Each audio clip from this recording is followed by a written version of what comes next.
Halo guys, Assalamualaikum. Hari ini aku akan menceritakan tentang kasus pembunuhan wanita koboi bernama Gabrielle Britney.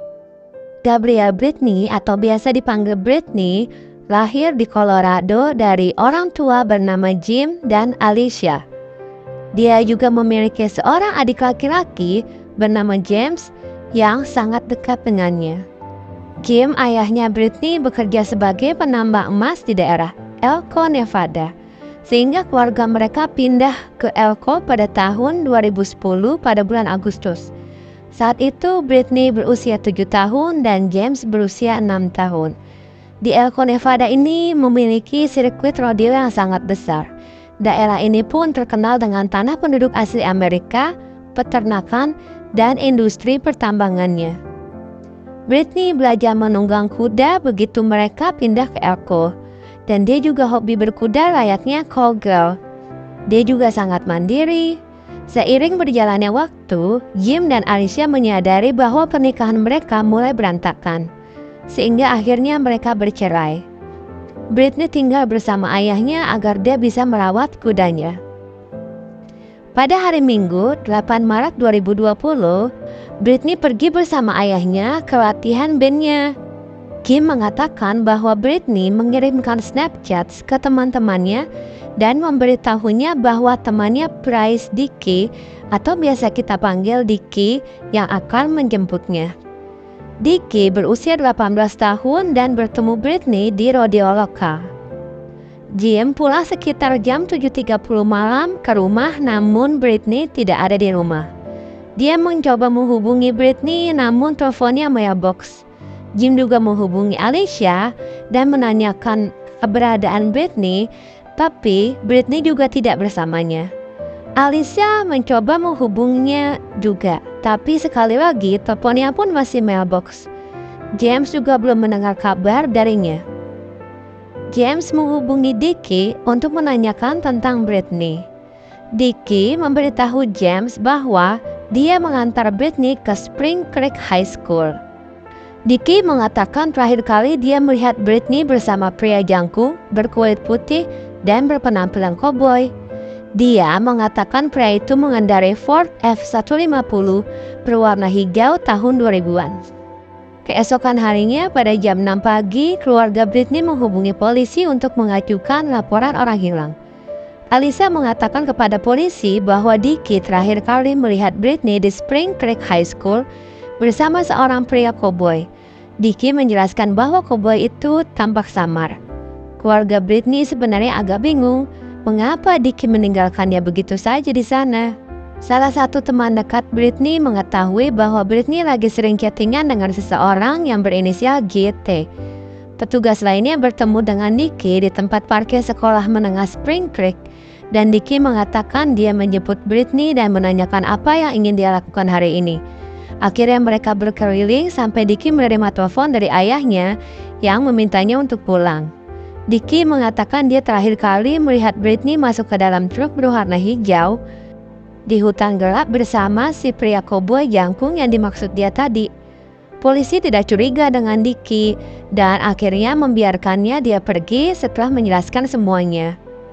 Polisi mendapatkan titik dari ponsel Britney dan telepon berdering di Boy Kennedy Road yang berjarak sekitar 5 mil dari Spring Creek High School. Keluarga dan teman Britney melakukan pencarian. Mereka mencetak sekitar 500 brosur orang hilang dan menempelnya di mana-mana. Teman-teman Britney mengirim pesan kepada Dickey dan menanyakan apakah dia bisa memikirkan lokasi yang belum mereka cari. Dickey menyuruh mereka mencari di dekat pegunungan Spring Creek. Ia pun meminta teman-temannya untuk tidak menyalahkannya. Pada 10 Maret, Alicia menerima pesan teks dari nomor tidak dikenal. Orang ini mengaku menyekap Britney dan mengatakan bahwa dia sedang sakit parah. Mereka juga meminta uang tebusan. Pada saat itu polisi menyarankan Alicia untuk tidak langsung membalasnya. Namun hal ini membuat pengirim pesan anonim tersebut menjadi sangat marah. Orang tersebut mengirim SMS lagi dan mengancam akan membunuh Britney jika Alicia tidak merespon SMS-nya. Pada tanggal 11 Maret, dua pria sedang melakukan perjalanan di dekat Burner Basin yang berjarak sekitar 18 mil di luar kota. Mereka menghubungi polisi setelah menemukan darah di jalan raya dan terpal biru di lapangan. Polisi pun tiba, mereka menemukan mayat wanita di bawah terpal biru. Korban tersebut dalam keadaan tertelungkup. Jelas sekali terjadi pelecehan seksual. Celana dan celana dalamnya ditemukan ditarik hingga mata kaki. Ditemukan juga luka tusuk di leher korban. Sepasang kunci dan nemtek ditemukan di dekatnya dengan nama Britney. Ditemukan juga kondom bekas, bungkus kondom, dan sepasang headphone ditemukan di dekat semak belukar. Kondom dan bungkusnya akhirnya dibawa dan dilakukan pengujian. Polisi mengabarkan keluarga Britney bahwa jasad wanita tersebut adalah Britney. Polisi terus memeriksa ponsel Alicia untuk melacak orang di balik pesan anonim tersebut. Ternyata nomor yang digunakan adalah nomor palsu, dan polisi menemukan jalan buntu. Penyebab kematian Britney adalah bekas cekikan dan luka di leher yang memotong arterinya. Sudah pasti Britney telah mengalami pelecehan seksual, dan DNA pembunuhnya tertinggal di lehernya. Britney juga mengalami luka pertahanan di tangannya. Polisi kembali mencari koboi berinisial GT. Menurut teman-temannya Britney sering banget nih komunikasi dengan si GT tadi melalui Snapchat. Salah satu temannya mengatakan dia pernah tinggal di daerah tersebut namun sedang berada di Alaska pada saat Britney menghilang. Ada sejumlah besar pendatang yang melakukan perjalanan ke daerah tersebut untuk bekerja di berbagai peternakan. Polisi bertanya-tanya apakah pembunuhnya mungkin adalah warga pendatang, namun lagi-lagi ini juga tidak membuahkan hasil. Salah satu tetangga Britney akhirnya mengatakan bahwa mereka mengenal seorang pria bernama JT yang memiliki sebuah peternakan dan mengendarai Ford F-150 berwarna hijau. Polisi menemukan 2 pekerja peternakan bernama JT, tetapi tidak ada satupun yang berada di area tersebut ketika Britney menghilang. Polisi bertanya kepada Alicia apakah dia mengenal seseorang yang kira-kira ingin menyakiti Britney. Kata Alicia, ada seseorang yang ditaksir oleh Britney beberapa bulan sebelumnya. Dia berpakaian seperti seorang koboi dan mengendarai mobil yang bagus. Namun sayangnya, pria itu sangat agresif kepada Britney dan dia tidak menyukainya. Pria itu tidak suka kalau Britney menolaknya, jadi Britney memutuskan untuk meninggalkannya. Britney masih berteman dengan adik perempuannya. Suatu malam, Britney berada di dalam mobil bersama adik perempuannya, dan mereka mengalami kecelakaan mobil. Setelah kecelakaan itu, pria tersebut menjadi sangat marah dan kejam. Dia akan menyuruh Britney untuk bunuh diri dan dia berharap Britney harus mati. Dia juga mengatakan bahwa dia berharap mereka akan menemukan Britney dalam kondisi diperkosa dan dibunuh di padang pasir. 3 bulan kemudian, Britney meninggal dengan posisi yang sama seperti yang pria itu ucapkan. Polisi dapat menemukan rekaman CCTV tempat lokasi kerjanya si GT selama Britney menghilang, dan tidak ada kejanggalan. Akhirnya dia dicoret dari daftar tersangka. Setelah beberapa kali menemui jalan buntu, polisi pun mengalihkan penyelidikannya kembali ke Dicky.